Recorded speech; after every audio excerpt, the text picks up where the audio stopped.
नमस्कार, ANP news देख रहे हैं आप। मैं हूं मोहित चौधरी और आप सभी का स्वागत है इस बुलेटिन में। नए कृषि कानूनों के खिलाफ किसानों का आंदोलन बीते 200 से ज्यादा दिनों से जारी है। आपको बता दें कि किसान नए कृषि कानूनों को रद्द करने की मांग कर रहे हैं। जनवरी से किसानों और सरकार के बीच में बातचीत भी बंद है। सरकार ने तमाम की तरह की जो कोशिशें की, लेकिन किसान आंदोलन कमजोर होने के बजाय लगातार मजबूत होता चला गया। कुछ ऐसा ही प्रयोग एक बार फिर से होने लगा है। दरअसल किसान आंदोलन में महिलाओं के साथ में दुर्व्यवहार करने के आरोप लग रहे हैं। तो वहीं बीते रोज एक शख्स को पहले शराब पिलाई जाती है और उसके बाद उसे आग के हवाले कर दिया जाता है। इस तरह की घटना पर हरियाणा के मुख्यमंत्री मनोहर लाल खट्टर ने कहा कि किसान आंदोलन अगर शांति के साथ चलता रहे तो हमें कोई आपत्ति नहीं है, लेकिन इसमें जो हिंसात्मक और अनैतिक गतिविधियां होने लगी हैं, ये बहुत चिंता का विषय है। आंदोलन स्थल पर महिलाओं के साथ दुर्व्यवहार करने का अब अड्डा बन चुका है, जिसके बाद किसान नेता राकेश टिकैत ने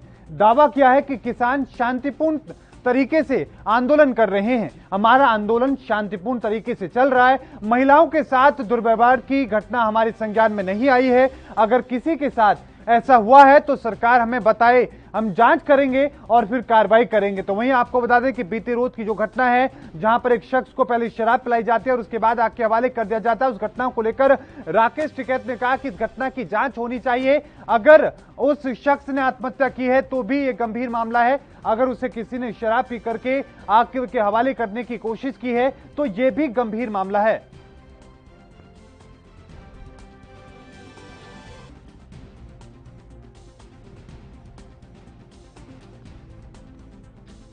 किसान आंदोलन चलता रहे तो हमें भी उसमें कोई आपत्ति नहीं, लेकिन जो इनकी हिंसात्मक गतिविधियां न केवल अहिंसात्मक बल्कि न केवल हिंसात्मक बल्कि अनैतिक गतिविधियां भी जो इनकी होने लग गई हैं, ये बहुत एक चिंता का विषय है।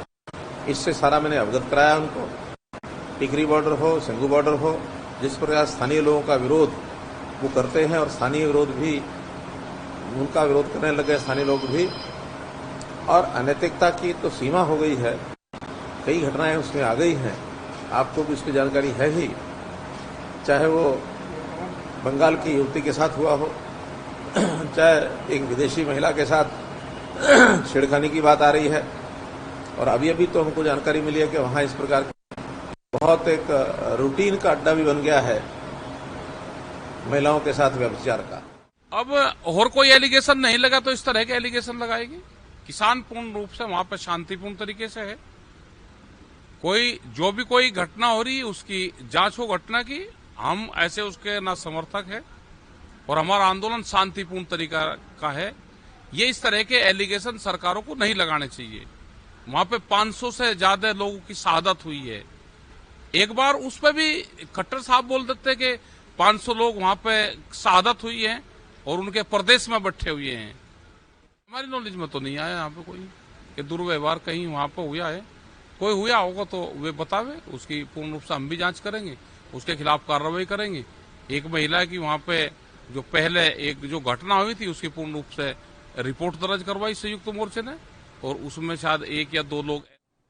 अब किसान आंदोलन पर यह जो नया प्रयोग किया जा रहा है, इसी को लेकर हम चर्चा करने की कोशिश करेंगे। आज की चर्चा में हमारे साथ हिस्सा लेने के लिए मास्टर शिवराज सिंह जुड़ चुके हैं, राष्ट्रीय अध्यक्ष हैं भारतीय किसान यूनियन लोक शक्ति के। आपका बहुत बहुत स्वागत है सर एएनपी न्यूज पर। हमारे साथ देवेंद्र प्रमुख हैं अब बीजेपी से, आपका भी बहुत बहुत स्वागत है सर एएनपी न्यूज पर। तो लगातार जिस तरह की तस्वीरें किसान आंदोलन से अब सामने आ रही है सर, उसको लेकर सवाल उठने लगे हैं। मास्टर साहब, रुख मैं आप ही का करना चाहूंगा और स्वागत है आपका, और इस बात को लेकर सवाल करना चाहूंगा कि क्या अनैतिक गतिविधियों का अड्डा बन चुका है किसान आंदोलन?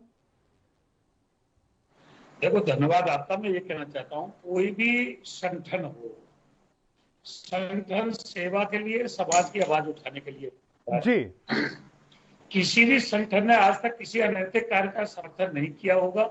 जहां सिस्टम में कमी होगी, सिस्टम के खिलाफ उसने आवाज उठाई होगी। अगर ऐसी कोई घटना है तो हमारा भारतीय किसान लोक शक्ति भी उसकी घोर निंदा करती है और स्वच्छ कार्रवाई की मांग करती है।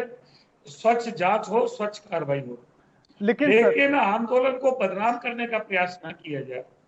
कई बार बाहरी तत्व भी आए हैं, बाहरी तत्वों ने, और जब से ये आंदोलन हुआ है, जब से तरीका तरीका से आंदोलन को बदनाम करने का प्रयास किया गया है, जहां भी आंदोलन है धरना स्थल पर 24 घंटे पुलिस की ड्यूटी होती है। पुलिस प्रशासन वहां क्या कर रहा होता है भाई, ये हमारी समझ में नहीं आती। किसी आदमी को तेल जला करके मार दिया जाता है, तेल डाल करके उसके ऊपर शराब पिला करके मार दिया जाता है, तो क्या वहां पुलिस की ड्यूटी नहीं है? पुलिस वहां क्या कर रही है, ये समझ नहीं आ रहा मेरे को। ठीक है, आप पुलिस को लेकर बात कह रहे हैं, ठीक है। देवेंद्र प्रमुख जी, रुख में आपका करना चाहूंगा, ये किसान आंदोलन को बदनाम करने का एक और प्रयोग है या फिर इस तरह की गतिविधियां वहां पर हो रही हैं? मोहित जी, किसान जो धरना चल रहा है ये बहुत लंबा समय हो चुका है जी, और सरकार ने जितना स्पष्ट तरीके से इस धरने को शांतिपूर्ण समर्थन दिया है, लोकतंत्र में जो होना चाहिए, सबका विशेषाधिकार है और धरना कोई भी रख सकता है, इसमें कोई दिक्कत नहीं है कि किसको करना है। किसान भाइयों को कोई दिक्कत है तो उन्होंने अपना धरना रख रखा है, ये तो राजनीति से अलग हटकर बात है, उनकी कुछ मांगे हैं लेकिन धरने की बड़ी बात ये भी है कि बहुत संगठनों ने, बहुत ज्यादा संगठन जितने भी देश के टोटल हैं, उन्होंने कई चीजों पर सरकार का समर्थन किया है और मैं मास्टर जी से बहुत वाकिफ हूँ। बहुत शानदार सुलझे हुए हमारे किसान संगठन के नेता भी हैं और सोशल वर्कर भी हैं, अच्छे से जानते हैं, किसान की नस नस से वाकिफ हूँ, किसान परिवार से हैं, किसान की जमीन से हैं। और जिस तरह से घटना घटित हुई है ये दोबारा घटित हुई है। पहले भी टिकैत जी जो बड़े भाई हैं राकेश जी, उन्होंने भी जिक्र किया कि पहले हमने ही FIR की है, लोगों ने इस तरीके की है। तो बहुत बड़ी बात है कि बिल्कुल स्पष्ट तरीके से माननीय टिकैत जी ने, बड़े भाई राकेश जी ने कहा है कि हमने ही स्वयं उस पर FIR की है। तो देखिए हुआ था है, निश्चित हुआ ना। सरकार भी तो यही कह रही है, सरकार कहाँ विरोध कर रही है, सरकार तो आपका समर्थन कर रही है, सरकार तो आपको पूर्ण रूप से सहयोग कर रही है। आप अपनी बात रख रहे हैं, उसको सुनने के लिए तैयार है। 12 बिंदुओं पर आपकी चर्चा सुनिए, जो चीज सरकार कर सकती है उसको मानने के लिए तैयार भी है। बड़ी संख्या में संगठन जो है, किसान संगठन के छोटे जो संगठन जुड़े हुए हैं आपस में, उन्होंने सरकार के साथ आकर कुछ चीजों पर समर्थन जताया और सहमति जताई, लेकिन कहीं ना कहीं से कोई चीज लगती है और ये राजनीति जिस तरीके से रूप लिया जब से धरने ने, तब से इस तरीके की घटना हो रही है। ठीक तो है, लेकिन नहीं देवेंद्र जी, मेरा पॉइंट इस बात पर मैं थोड़ा समझने की कोशिश करना चाहता हूं। मुख्यमंत्री ने साफ तौर पर कहा कि अनैतिक गतिविधियों का अड्डा बन चुका है, यानी कि वहां पर हर रोज इस तरह की गतिविधियां हो रही हैं। जिसकी घटना का आप जिक्र कर रहे हैं उसकी जांच अभी पुलिस कर रही है, 2 आरोपियों को गिरफ्तार उन्होंने कर रखा है। बंगाल की युवती का मामला था, उसके अभी तक सच्चाई भी सामने नहीं आई है, यानी कि उस घटना में उसके पीछे कोई षड्यंत्र है क्या, कुछ अभी तक ये साफ नहीं हुआ, लेकिन उसकी जांच चल रही है। लेकिन मुख्यमंत्री कह रहे हैं कि वहां पर रोज हो रहा है, वहां पर महिलाएं बैठी हैं भारी संख्या में, पुरुष वहां पर बैठे हैं, बुजुर्ग वहां पर बैठे हैं, युवा बैठे हुए हैं। एक चीज और स्पष्ट करता हूँ मोहित जी, बात तो लंबी है। अगर माननीय मुख्यमंत्री खट्टर जी ने ये कहा है कि वो रोज हो रहा है या इस तरीके की घटना घट रही है, या इस देश में जो स्थिति आज चल रही है, वैश्विक महामारी है, संकट काल है, पूरी दुनिया संकट में है, एक संकट सर पर खड़ा है और सरकार ने कई बार निवेदन किया है और कई जगह में हमारे बैठे मास्टर जी बड़े भाई हैं, वैसे भी मैं मानता बहुत उनको, इनका भी कहीं ना कहीं समर्थन इसमें रहा है। थोड़ा कहीं जरूरत पड़ी है तो अच्छे से बोले भी हैं कई जगह। अगर संगठन में कहीं विरोध की बात आई है तो वहां भी इन्होंने स्पष्ट किया है। मैं तो सिर्फ यही कहना चाहता हूँ कि राकेश जी हों, आदर्श में कोई और संगठन को जो चलाने वाले वो लोग हों, जब सरकार ने यहाँ तक भी कह दिया कि 1.5 वर्ष का समय हम माननीय सुप्रीम कोर्ट का संज्ञान आने के बाद मान चुके हैं कि आप बैठकर इस पर तय कर लें, जो आप चाहते हैं उसके लिए सरकार सुनने को तैयार है, जो बदलाव आपको होने, उसके बाद भी आप नहीं मान रहे। वैश्विक महामारी से जो लोग बच रहे, कह रहे कि हमको कोरोना कुछ नहीं करेगा, तीसरा संकट उस पर खड़ा, बलात्कार आपने ही माना है। बड़े भाई राकेश टिकैत जी ने स्वयं कहा कि मैंने FIR कराई है। अगर माननीय मुख्यमंत्री जी कह रहे हैं तो उसमें कौन सी गलती है? अगर उन्हें कहीं शक लगा है, उनकी जिम्मेदारी है। अगर प्रदेश में ऐसी घटना घटती है, अगर प्रदेश में ये चीज होती है तो जवाबदेही किसकी होती है मोहित जी? सरकार की होती है ना। माननीय मुख्यमंत्री पर उंगली उठेंगी, उससे पहले वो इंगित कर रहे हैं, वो अपील कर रहे हैं बार बार, और माननीय प्रधानमंत्री जी भी अपील कर चुके हैं, माननीय सुप्रीम कोर्ट कर चुका है। तो ये तो जिद होगी, ये कोई आंदोलन नहीं रहा, जिद होगी एक किस्म की। ऐसे चलने वाला नहीं है लोकतंत्र का। इस तरीके से मजाक उड़ाना भी, हमारे किसान नेताओं से मैं अपील करता हूं कि उनका हम सम्मान करते हैं कि बार बार ऐसा जिद करें किसी चीज की। आप बंगाल तक चुनाव लड़ आए, आप फिर यूपी में चुनाव लड़ रहे हैं, आप जगह जगह चुनाव लड़ रहे हैं और एक तरफ किसान बनकर धरना दे रहे हैं। ये उचित नहीं बनता आपका कहीं से कहीं तक। मैं स्पष्ट देखिए देवेंद्र जी, देखिए जब भी इस तरह की बात आती है, मुख्यमंत्री ने भी बीते रोज भी यही बात कही। उन्होंने कहा कि ये लोग चुनाव लड़ना चाहते हैं, ये सब लोग जो बैठे हैं, लेकिन ये सोचे कि 700 से ज्यादा लोगों की जिनकी मौत हो गई, क्या वो भी चुनाव लड़ना चाहते थे? वो कहां पर चुनाव लड़ रहे होंगे? उनके जो परिवार वाले हैं, क्या वो भी चुनाव लड़ रहे थे? देखिए, मैं एक चीज और करता हूँ मोहित जी के लिए, मैं स्पष्ट बोलने वाला व्यक्ति हूँ हमेशा। मैं कभी कभार पार्टी से अलग भी बोलता हूँ। मैं किसान का बेटा हूँ और किसान की जमीन से ताल्लुक रखता हूँ, ऐसी जमीन से ताल्लुक रखता हूँ, मुझे किसान की पूरी सहानुभूति है। मैं भी चाहता हूँ कि किसान का हमेशा भला हो, और मेरा कोई भी नेता हो, ज्यादातर 90% किसी भी पार्टी का, मैं कहता हूँ किसान की कहीं ना कहीं पृष्ठभूमि से जुड़ा हुआ है। लेकिन हालात भी तो पहचानने पड़ेंगे। आप 700 आदमी की बात कर रहे हैं, अपनी तरफ से 1000 भी कह सकते हैं, 2000 भी कह सकते हैं। मैं नहीं कहता हाँ कितने लोगों का नुकसान हुआ, कितने का, मैं तो लाखों लोगों की बात कर रहा हूँ। हरियाणा सरकार का, सर मैं आपको आंकड़ा बताता हूँ, हरियाणा सरकार का 550 किसानों की मौत का है। हरियाणा सरकार ने 550 मौत तो हरियाणा सरकार ने मानी है, लेकिन संयुक्त किसान मोर्चा जो दावा कर रहा है वो 700 से ज्यादा किसानों की मौत का दावा कर रहा है। बाकी मास्टर जी हमारे साथ बैठे, वो ज्यादा बेहतर हमें बता पाएंगे। मास्टर जी, दो चीजों पर मैं आपका कमेंट और लेना चाहूंगा। जिस तरीके से गृह मंत्री से मुलाकात हुई है मुख्यमंत्री मनोहर लाल खट्टर की, वहां पर इस तरह की शिकायतें की गई हैं कि वहां पर अनैतिक गतिविधियों का अड्डा बन चुका है किसान आंदोलन, वहां पर लोगों को गुमराह किया जा रहा है, शराब पिलाई जा रही है, उसको फिर आग के हवाले किया जाता है। वो कह रहे हैं कि हमने ये जानकारी वहां पर दी। क्या लग रहा है कि बदनाम करने की कोशिश है या फिर डराने की कोशिश है किसानों को? जी, अब की बार ये पहला मौका है जब से ये आंदोलन हुआ, जब से इसकी शुरुआत हुई जी, से इस आंदोलन को बदनाम करने का प्रयास किया गया। जी, पाकिस्तानी इसको नाम दिया गया, आतंकवादी इसको नाम दिया गया, विदेश फंडिंग इसको नाम दिया गया, आंदोलन जीवी कहा गया, परजीवी कहा गया, हत्यारे कहा गया, शराबी कहा गया, आतंकवादी कहा गया। मतलब जो भी मन में आया उस तरीका से गा दिया। जिस तरीका से चाहा अपने सांसदों को, भाजपा ने अपने प्रतिनिधियों को क्षेत्र में भेज करके, संगठनों से आपस में वो लेकर के, समर्थन पत्र लेकर के। लेकिन किसानों की जो मांग है, सिर्फ एमएसपी गारंटी कानून करने को इनसे कह दिया जाए तो सरकार की नानी मर जाती है। एमएसपी गारंटी कानून नहीं करेंगे भाई हम। क्यों नहीं करोगे एमएसपी गारंटी कानून? जब प्रधानमंत्री महोदय मुख्यमंत्री हुआ करते थे, उन्होंने खुद ये कहा कि भाई देश में एमएसपी गारंटी कानून होना चाहिए। आज वो प्रधानमंत्री है तो आज गारंटी कानून क्यों नहीं है? आज क्या प्रॉब्लम है? एक एमएसपी आज किसानों का गेहूं नहीं बिक पा रहा। 1500, 1600, 1700 किसान अपना गेहूं बेच रहा है। कांटे पे उत्तर प्रदेश में देखो क्या हालत है। ट्रॉली की ट्रॉली 10-10, 15-15 दिन से खड़ी है। अभी हमने 15 तारीख को आंदोलन करके और डेट बढ़ाने की बात कही थी। 15 तारीख को डेट खत्म हो रही थी सरकारी स्कूल की, तो डेट बढ़ा दी, उसके लिए सरकार का धन्यवाद। पिछली बार धान, मक्का, बाजरा लूट लिया गया, इस बार गेहूं लूट रहा है जी। तो क्या किसान की हालत यही रहेगी सदा? अरे भाई डीजल बढ़ गया, पेट्रोल बढ़ गई, गैस बढ़ गई, बिजली बढ़ गई, पानी बढ़ गया, खाद बढ़ गया, बीज के रेट बढ़ गए और किसानों को फसलों के मूल्य नहीं मिल रहे, तो किसान आत्महत्या नहीं करेंगे तो क्या करेंगे भाई?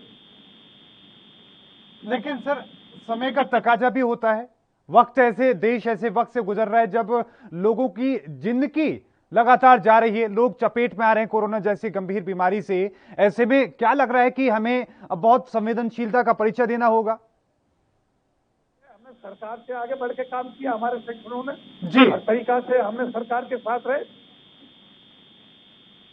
भाई कोविड में दान भी दिया, पीएम केयर फंड में पैसा भी भिजवाया, जो सेवा कर सकते थे वो सेवा की। या भगत जी तो उल्लू को पट्टा थे, जो कहते डिबेट पे रेड मार दी, बार बार काट रहे क्यों कर रहे थे? तो हम बार बार जो है सरकार का सहयोग कर रहे हैं। इससे जो कहते जो काट रहे हैं तो क्यों कर रहा है? ठीक है, बिल्कुल ठीक है। देवेंद्र जी का रुख करना चाहूंगा मैं। देवेंद्र जी, दो बातें। एक तो बहुत बड़ी बात उन्होंने कही कि भी जब आप तो शुरुआत से ही कह रहे थे लेकिन अब आप लोग कर नहीं रहे हो। दूसरा ये भी मैं समझने की कोशिश करना चाहूंगा कि ये हरियाणा सरकार की नाकामी है या फिर केंद्र सरकार की नाकामी है कि आज आंदोलन इतने बड़े स्तर पर पहुंच गया कि किसान अपने घर जाने के लिए तैयार नहीं है। देखिए मोहित जी, मैं स्पष्ट कर देना चाहता हूं, ना तो इसमें केंद्र सरकार की कोई कमी जी और ना ही इसमें हरियाणा सरकार की कोई कमी है। सिर्फ ये लोकतंत्र का तकाजा है कि हर व्यक्ति को आजादी है, वो अपनी बात कह सकता है। ये भारत का लोकतंत्र कहता है और भारत की सरकार इसको मानती है। इस वजह से ही ये धरना अब तक चला भी है। मैं स्पष्ट इसमें आपको कहने देना चाहता हूं बता देना भी चाहता हूं कि कई चीजों पर मास्टर जी ने धन्यवाद भी किया अभी सरकार का, उनके कहते ही समय बढ़ा दिया गया, फसल जो खरीद का समय वो बढ़ा दिया गया और एमएसपी का भी जिक्र आ रहा है। हमारी सरकार ने तो यहां तक कहा था कि आप बैठकर इस किसान बिल को होल्ड पर रखकर इस वैश्विक महामारी का थोड़ा सा दया करते हुए आप कोई बात करना चाहेंगे तो हम उस पर विचार करेंगे। हमने कहीं से कहीं तक मना नहीं किया, लेकिन जब बात करने की बात आती है तो किसानों के नेता कुछ तो कहते हैं कि सरकार ठीक है, और कुछ राकेश भाई जैसे टिकैत जो हैं अपने बड़े भाई जो सारे उसको मैनेज कर रहे हैं, वो कहते हैं कि काला कानून है, तीनों कानून रद्द होंगे, उससे पहले कोई बात ही नहीं होगी। तो ये तो जिद होगी, ये तो लोकतंत्र और सरकार को खेलने का काम हो गया। ये तो विधेयक जो आया था लोकसभा के माध्यम से लोकतांत्रिक तरीके से जो सरकार चलती है, संसद का भी अभी अपमान हो गया। ये तो माननीय सुप्रीम कोर्ट का भी अपमान है। तो सरकार आखिर झुके तो झुके कितनी? हम मानते हैं हर बार किसान हमारे भाई हैं, हमारे लिए सर्वोपरि हैं और हम किसानों का सम्मान। नहीं, अगर सर्वोपरि होते तो सर जनवरी से आज तक कोई बातचीत हो रही होती। नहीं देवेंद्र जी, देखिए सर्वोपरि नहीं है आप, अगर सर्वोपरि होते, किसानों की इतनी ही चिंता होती तो जनवरी से एक बार भी मुलाकात नहीं हुई, एक बार भी चर्चा नहीं हुई है। किसान वहां पर बैठे हुए हैं। ये संदेश जो जा रहा है बाकी किसानों में या दुनिया के बाकी देशों में, ये अच्छा नहीं जा रहा है कि सरकार जनवरी के बाद से आज तक बात करने के लिए तैयार नहीं। किसानों ने पत्र लिखे, उसका कोई जवाब नहीं। सरकार हर तरह बात करने के लिए तैयार है। आपने देखा नहीं है जनवरी से कोविड की क्या हालत है जी, हम कितने लोगों को खो चुके हैं। क्या इतना बड़ा मुद्दा हो गया जब हम विश्वास दिला रहे हैं? आप जनवरी की बात कर रहे हो, मैं कह रहा हूँ 1.5 वर्ष तक होल्ड पर रखिए, यथावत स्थिति रखिए। एक तरह से आपका कोविड है वो खत्म ही है, नए सिरे से बात होगी, उसके बाद भी मतलब अपनी जीत होगी। अगर किसानों के नाम पर ही चुनाव जीतना है, अरे गलत फहमी नहीं है राकेश भाई। नहीं तो वो सोचते कि बंगाल में उन्होंने चुनाव जिता दिया। अरे बंगाल की पृष्ठभूमि कुछ और थी और बीजेपी 2 से 70 सीटों पर पहुंची है बंगाल में। ये उत्तर प्रदेश में दूसरा साल जो खेला जा रहा है, इसके पीछे से जो राजनीति चल रही है, ये अब किसान धरना नहीं बचा। मोहित जी मैं स्पष्ट कह रहा हूँ, इसमें बहुत दाल में काला है और समझते हैं बहुत बुद्धिजीवी मेरे साथी मेरे बड़े भाई बैठे हैं मास्टर स्वराज सिंह जी, ये कहीं ना कहीं ये राजनीति से परिचित है। बेशक वो किसानों के हितैषी किसानों की बात मानते हैं। देवेंद्र जी वही बात, फिर से वही बात आ जाती है देवेंद्र। देखिए जिन लोगों की मौत हुई है, आपके आंकड़े कम बेशक होंगे, लेकिन एक शख्स की भी अगर जान गई है किसान आंदोलन में, तो क्या वो चुनाव लड़ने के लिए वहां पर गए थे? क्या वो चुनाव लड़ने के लिए उनकी जान गई है? वो चुनाव लड़ने वहां नहीं गई, वो चुनाव की जमीन तैयार यूपी में करने गए थे। उन्हें यूपी में टिकट चाहिए, उन्हें यूपी में चाहिए जमीन, उन्हें यहाँ चुनाव लड़ना है, उन्हें पश्चिमी उत्तर प्रदेश में अपनी जमीन तैयार करनी है। वो विधानसभा लड़े तो हारे, वो लोकसभा लड़े तो हारे। अजीत सिंह जी की सीट साथ वो नहीं जीत पाए, अदर पार्टियों के साथ वो नहीं जीत पाए। अब क्या उन्होंने प्रयास किया है कि वो कहीं ना कहीं अपना ही दल तैयार करें, और हो सकता है वो ही एक रूप है, क्योंकि चुनाव तो सर पर है ही, और लेकिन यूपी की पृष्ठभूमि कुछ और है। और यूपी में बहुत समझदार किसान भाई रहते हैं, क्योंकि किसानों की ही अगर बात करेंगे तो मैं कहता हूं कि 99.9 कर जो जितने भी किसान हैं वो अपने खेत खलियान में काम कर रहे हैं, संतुष्ट हैं। छोटे किसानों को बिल से बड़ा फायदा हुआ है, और मास्टर जी भी इस बात को जानते हैं, मैं भी जानता हूं। मास्टर जी भी जानते हैं, आप भी जानते हैं, लेकिन रिपोर्ट आपके पास भी पहुंच रही है कि किसानों की नाराजगी है, खासतौर पर पश्चिमी उत्तर प्रदेश की हम बात करें, नाराजगी वहां पर है। यही वजह है कि कई बार बैठकों का दौर चल रहा है आप लोगों का। लेकिन मास्टर जी का मैं फिर से रुख करना चाहूंगा। मास्टर जी एक बात समझने की कोशिश करूंगा कि सरकार के जो लोग हैं, प्रवक्ता चाहे बीजेपी के हम कहें, वो लोग होते हैं, वो राजनीतिक तौर पर कह देते हैं कि ये लोग अपने जमीन तैयार कर रहे हैं चुनाव के लिए, चाहे बाकी कोई भी नेता हो किसानों से जुड़ा हुआ, उसके ऊपर इस तरह के आरोप लगा दिए जाते हैं। लेकिन जो भारी संख्या में किसान वहां बैठे हैं, लाखों की संख्या में किसान जो वहां पर पहुंचे थे, अब चाहे वो कहीं भी हो, क्या वो किसान चुनाव लड़ने के लिए पहुंचे थे? चौधरी साहब, जिस समय हमने भाजपा को वोट दिया, सांसद को भी वोट दिया और विधायक को भी वोट दिया जी, और उत्तर प्रदेश सरकार और प्रधानमंत्री का हमने 10,000 की भीड़ करके धन्यवाद किया, जो हमने खेतों की खतौनी की तर्ज पर घरौनी की मांग की थी, और सरकार ने हमारी मांग मान के पूरे हिंदुस्तान में घरौनी का लागू कानून किया। ये मांग मेरी थी, खतौनी की तर्ज पर घरौनी बनाई जाए जी। हमने मुख्यमंत्री जी से एक अस्पताल की मांग की, तो मेरे गांव पर अस्पताल दिया, तो हमने इनकी धन्यवाद किया। इन्होंने गाड़ जोड़ हटाया, हमने इनका धन्यवाद किया। हमने इनको वोट भी दिया, लेकिन इसमें बहुत बड़ा राज है, दाल में बहुत बड़ा काला है। मुख्यमंत्री जी जो हमारे योगी आदित्यनाथ जी है, जबरदस्ती सरकार को धमका के मुख्यमंत्री पे बैठे थे, इनके पास विधायक थे। इनको ये लगता है प्रधानमंत्री जी चाहते हैं अमित शाह को प्रधानमंत्री अगला देखना, और इनको डर है कि अगर उत्तर प्रदेश का चुनाव हम जीत गए तो योगी जी आगे प्रधानमंत्री के दावेदार ना हो जाए। ये खुद उत्तर प्रदेश का चुनाव हारना चाहते हैं, ये खुद योगी जी की छवि को धूमिल करना चाहते हैं। इसीलिए किसानों की मांग नहीं मान रही है कि कहीं उत्तर प्रदेश का हम चुनाव जीत गए और योगी जी प्रधानमंत्री जी के दावेदार ना हो जाए। इन्होंने योगी जी की छवि भाजपा हाईकमान को खराब करनी है, इसलिए सारा षड्यंत्र भाजपा रच रही है। नहीं, लेकिन ये चुनाव तो अब होने जा रहे हैं और वो भी अभी इसमें भी वक्त है सर। ये तो आंदोलन बहुत पुराना चल रहा है, 200 दिन से ज्यादा हो चुकी है, और ये जो मांग है आपकी। जी सर। भाई एक बार तो इन्होंने योगी जी को स्टार प्रचारक बना दिया, हाँ, हर स्टेट में भेजने लगे चुनाव के लिए। हाँ, अब ये योगी जी से घबराने लगे कि योगी जी प्रधानमंत्री के दावेदार ना हो जाए, क्योंकि प्रधानमंत्री नरेंद्र मोदी जी चाहते हैं अमित शाह जी को देखना और देश चाहता है योगी जी को देखना। अभी तो यही विवाद चल रहा है, इसीलिए उत्तर प्रदेश में ये भाजपा आने वाला चुनाव हारना चाहती है कि ताकि योगी जी की छवि धूमिल हो जाए।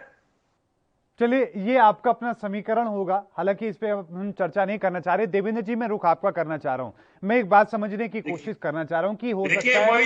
जी जी, मुझे सिर्फ आधा मिनट चाहिए। जी बताएं। क्योंकि मास्टर जी ने बहुत गहरी बात की है, मैं नमन करता हूं, प्रणाम करता हूं कि उन्होंने माननीय मुख्यमंत्री जी योगी आदित्यनाथ जी की जो तारीफ की है उसके लिए मैं उन्हें नमन प्रणाम करता हूं कि उनकी सोच वास्तव में पॉजिटिव है और उन्होंने एक ऐसे महानतम व्यक्तित्व के धनी के इंसान को पहचाना है कि योगी जी का डंका पूरे देश में बजता है। लेकिन थोड़ा सा उन्होंने मोदी जी के बारे में कहा है, उससे मैं एग्री नहीं हो पाऊंगा, और वो थोड़ा फर्क है समझने में कि हम चुनाव हारना चाहते हैं। ये तो पार्टी की किसी की अपनी रणनीति होती है, लेकिन मैं इसके लिए धन्यवाद करता हूं कि आपने जिस तरीके से यूपी के माननीय मुख्यमंत्री योगी आदित्यनाथ जी की तारीफ की है, तो मास्टर जी पूरी भारतीय जनता पार्टी इस बात की तारीफ करती है, यहां तक कि मेरे प्रधानमंत्री, मेरे मतलब हमारे प्रधानमंत्री, भारत के प्रधानमंत्री माननीय नरेंद्र मोदी जी ने भी योगी जी की तारीफ की है। तो ये बहुत बड़ी बात है, और बड़ी बात इसलिए है कि इतना बड़ा प्रदेश होकर इतना अच्छा काम जो कर अब सर उनकी बात भी मान लीजिए, अब उनकी मांग भी मान लीजिए, वो और तारीफ कर देंगे। मैं तो पंजाब की स्थिति बताता हूं, अभी 2 दिन पहले की बात है, जगतार नाम के किसान से मुलाकात हमारी हुई, उन्होंने बहुत बड़ी बात कही। उन्होंने कहा कि हम नाराज नहीं है, ये कृषि कानून वापस ले लें प्रधानमंत्री मोदी, तो हम दिल खोलकर उनका स्वागत करेंगे। पंजाब की स्थिति बता रहा हूं सर मैं, तो किसान यही चाहते हैं। जी जी मास्टर जी, कुछ कह रहे हैं आप? हम ये कह रहे हैं सिर्फ एमएसपी गारंटी कानून बना दो, और ये जो 3 कृषि बिल आए इसमें जो कमियां हैं इनमें तब्दीली कर दो।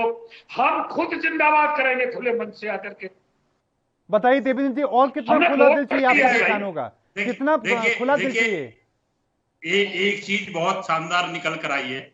आप पार्टी पॉलिटिक्स को अलग हटिए, मैं इसीलिए मास्टर जी की तारीफ भी कर रहा था, तब से मैं मास्टर जी की हमेशा तारीफ करता हूं। बड़े कड़वे भी बोलते हैं मास्टर जी, पार्टी के खिलाफ मैं उसे भी स्वीकार करता हूं, क्योंकि सच्चाई हो जिसमें करनी चाहिए। एक रास्ता निकल के आता। मास्टर जी ने कहा कि आप जो है उनका एमएसपी वाला बात बहुत शानदार बात है, बहुत दमदार है, और उस पर विचार कर लीजिए, जितने बिंदु उन पर सुधार है ये हो सकता है, इस पर बात बन सकती है। लेकिन जब यहां बात आती है, भारत दौर की बात चली थी, तो मैं फिर स्पष्ट कर देना चाहता हूं कि माननीय बड़े भाई राकेश टिकैत जी और उनकी टीम कह चुकी है कि तीनों कानून पहले निरस्त किए जाएं, जब उसके बाद कहीं बात करेंगे। तो यहां भी पेच अटका हुआ है, निश्चित समझौता भी होगा, बात भी किसानों की बनेगी। लेकिन मास्टर जी जैसे लोग जब आकर ये समझा देंगे किसान भाइयों को और सरकार को कि मंशा दोनों की एक है, लेकिन कुछ लोग इसको एक होने नहीं दे रहे, जिसमें राजनीति घुस चुकी है। मास्टर जी मानो या मत मानो, लेकिन राजनीति उसमें घुस चुकी है। और समझौते का ये जो आपने मकोका तैयार करके बताया बहुत अच्छे से, मास्टर जी, ये बहुत शानदार है, मैं इसका स्वागत करता हूं। जी मास्टर जी, सुनो, मेरी राकेश टिकैत जी से भी बात हुई, मेरी नरेश टिकैत जी से भी बात हुई। उन्होंने कहा कि अगर ये एमएसपी गारंटी कानून बनाते हैं तो हम संशोधन पे एग्री हो जाएंगे, लेकिन एमएसपी गारंटी कानून करने को तैयार नहीं है सरकार। नहीं, ये हकीकत बात तो है। हम एकदम कैसे कह दें अगर सरकार एमएसपी गारंटी कानून पे आती है तो किसान मोर्चा भले ये कह रहा है रिपील करो, वो संशोधन के लिए तैयार हो जाएगा। ये एमएसपी के लिए तो कहें हम एमएसपी गारंटी कानून बनाने को तैयार है। मैं वही देवेंद्र जी, मैं आपके पास यही लेके मैं आ रहा था दरअसल कि जितनी चर्चाएं हुई हैं, एक एक बैठक को मैंने कवर खुद किया है सर। तमाम जो चर्चाएं हुई इसमें किन किन मुद्दों को लेकर बातचीत हुई, एमएसपी पर सरकार तैयार ही नहीं हुई। एमएसपी के ऊपर कानून बनाने को लेकर उन्होंने कहा कि यह भी संभव नहीं हो पाएगा। इस तरह की तमाम चीजें हुई। और रहा सवाल, आप बार बार राकेश टिकैत को लेकर बात कह रहे हैं। राकेश टिकैत उस संयुक्त किसान मोर्चा के एक हिस्सा हैं, वो पूरे संयुक्त किसान मोर्चा के हेड नहीं है सर। संयुक्त किसान मोर्चा में बहुत सारे संगठन हैं, बहुत सारे किसान हैं, वो तमाम जो आपस में बैठ के चर्चा करते हैं उसके बाद ही कोई फैसला लिया जाता है। मोहित जी, आप ही ने बहुत अच्छा क्वेश्चन जो है तैयार किया है। बहुत सारे लोग हैं इसमें, अकेले का काम नहीं है जी। सरकार ने जो इस आपसे प्रार्थना की थी और माननीय सुप्रीम कोर्ट जो सर्वोपरि संस्था है इस देश की, न्याय की न्यायपालिका अगर दुनिया में कहीं गिनती है तो भारत का लोकतंत्र सबसे बड़ा और लोकतंत्र का रखवाला माननीय भारत का सुप्रीम कोर्ट रहे। और उस सुप्रीम कोर्ट ने जब अपील की थी और 1.5 वर्ष का जो समय मिल रहा था वो सिर्फ इन्हीं दूरियों को दूर करने के लिए मिल रहा था। कुछ बातें ऐसी हैं जिन्हें आप फ्रंट पर नहीं, बगैर फ्रंट के बीच पर रखकर बहुत अच्छे से समझौता हो सकता है। बात हो सकती है, वहां मास्टर जी भी हो सकते हैं, वहां 10 लोग और भी हो सकते हैं, वहां भाई राकेश टिकैत भी हो सकते हैं, वहां बात भी की जा सकती है। ठीक है देवेंद्र, लेकिन जब आप बैठ के सारी चीज लिखित में चाहेंगे एंडिंग कमेंट तो ऐसा संभव नहीं हो पाएगा। क्या आप अपील करेंगे सर? और अपनी बात भी एंडिंग कमेंट होगा मास्टर जी। मैं ये जो माननीय सुप्रीम कोर्ट की बात कह रहे हैं मेरे भाई, सुप्रीम कोर्ट ने एक SC ST में प्रावधान किया था जी कि भाई बिना जांच के जेल ना भेजा जाए जी, तो उस कानून को सुप्रीम कोर्ट की बात सरकार ने क्यों नहीं मानी? बिल्कुल, जो कह दिया कि पहले जेल जाएगा SC ST में, बाद में जांच होगी, केस झूठा या सच्चा है, पहले जेल भेजो बाद में जांच करो। सुप्रीम कोर्ट ने तो प्रावधान किया था पहले जांच करो बाद में जेल भेजो। कहा सुप्रीम कोर्ट की बात मानती है सरकार? बिल्कुल सही बात कह रहे हैं सर, आप बिल्कुल सही बात कह रहे हैं। देवेंद्र जी, आखिरी कमेंट आपका होगा 2 लाइन में सर। मोहित जी, बस यही कहना चाहूंगा कि बहुत शानदार डिबेट रही और मास्टर जी के लिए सुप्रीम कोर्ट की जो बात है SC ST की, उसमें सरकार ने वही चीज मांगी और दोबारा से जब सरकार माननीय सुप्रीम कोर्ट का डिसीजन सरकार के लिए आया तो वही प्रावधान सुप्रीम कोर्ट के द्वारा किया गया जो लागू किए गए। में कोई जबरदस्ती नहीं थी। आप दोनों का सर मैं बहुत बहुत धन्यवाद करना चाहूंगा, बहुत बहुत धन्यवाद अपना कीमती वक्त साझा करने के लिए और आज की चर्चा में हिस्सा लेने के लिए। किसान आंदोलन लगातार जारी है, मान वही है कि नए कृषि कानूनों को रद्द किया जाए। लगातार खबरों के लिए देखते रहें ANP न्यूज। मुझे दीजिए इजाजत, धन्यवाद।